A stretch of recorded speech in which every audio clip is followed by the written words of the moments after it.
द्राक्ष पंढरी मधल्या द्राक्ष बागेत छाटण्या इतक्या लांबणीवर पडल्या का त्याला काही मापच नाही राहिले. जगद्गुरु तुकोबाराय म्हणतात, 900 कन्यापुत्र होती तरी का करणे लागे पती. म्हणजे नवस केल्याने जर मुली आणि मुले झाली असती तर नवरा करण्याची गरज काय पडली असती.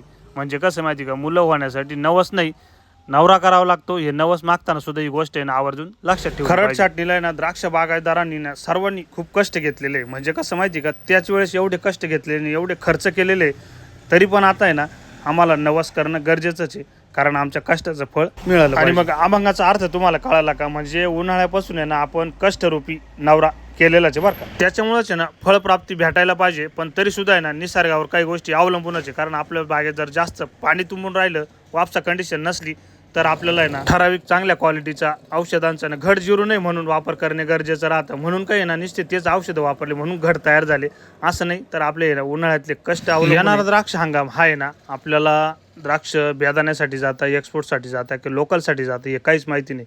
म्हणून आपण आहे ना अति तज्ज्ञांच्या नादी लागून खर्च आहे ना बोकंडी करून मुळीच घेऊ. तर जय हरी माऊली, राम राम मंडळी. तुम्ही द्राक्ष शेती करताय ना, मग आता आहे ना आपल्यासारखं चला तुम्ही वही घ्या आणि पेन घ्या. आपले ना पहिल्या स्प्रेपासून लिखाणाची सुरुवात करा. तर आपण इथ्रेल किती ml मारलं, डोस किती दिला, आणि त्याच्यानंतर आपली छाटणी कधी झाली आणि पेस्ट कधी झाली. शेती ना वाटते तेवढे अवघडही नाही आणि वाटते तेवढी सोपी सुद्धा नाही.